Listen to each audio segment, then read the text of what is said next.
मुंबईच्या मस्जिद बंदर स्थानक परिसरात पाणी रेल्वे रुळावर साचलंय पाणी। मुंबईच्या मस्जिद बंदर स्थानक परिसरात पाणी शिरलंय तर रेल्वे रुळावर हे पावसाचं पाणी साचल्याचं पाहायला मिळत आहे।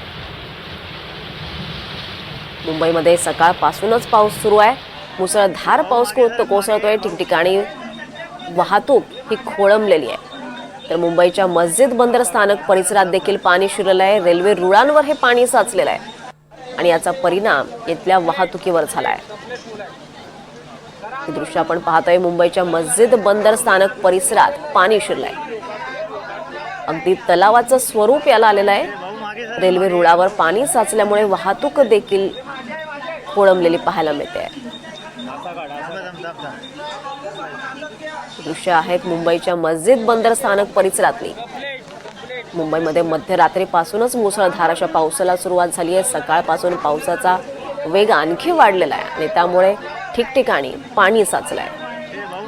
तर मुंबईच्या मस्जिद बंदर स्थानक परिसरात देखील ही दृश्य आपण पाहू शकतोय। पाणी साचलेलं आहे। रेल्वे रुळांवर हे पाणी साचलंय त्यामुळे चाकरमान्यांची कामही खोळंबले। चाकरमान्यांचं रोजची ये-जा होण्याची जी वेळ आहे त्यावेळेसच हे पाणी साचलेलं पाहायला मिळतंय। याचा परिणाम पावसाचा परिणाम वाहतुकीवर झालाय। या संदर्भात अधिक माहिती घेऊयात। आपल्यासोबत आपले प्रतिनिधी अक्षय कुडकेलवार आहेत। अक्षय, या मस्जिद बंदर स्थानक परिसरात अतिशय जास्त प्रमाणात पाणी साचलेलं पाहायला मिळतंय। सध्या काय परिस्थिती आहे तिथे? दीपाली, आपण जर बघितलं तर मस्जिद बंदर हे एक प्रमुख स्थानक आहे मध्य रेल्वे मार्गावरचं आणि मध्य रेल्वे मार्गावरच्या स्थानकामध्ये पाणी साचलेलं आहे। खरं तर हा सकल भाग परिसरामध्ये येत नाही, मात्र नेमकं याचं कारण काय, या ठिकाणी इतक्या मोठ्या प्रमाणात पाणी साचण्याचं हे कळू शकलेलं नाही।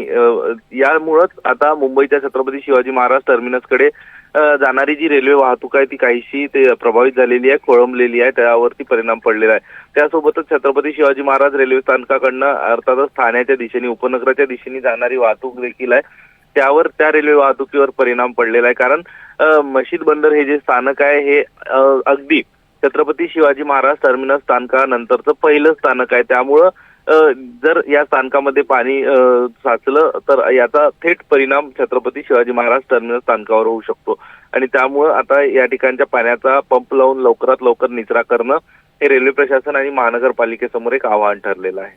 निश्चितच धन्यवाद अक्षय या सगळ्या सविस्तर माहितीसाठी।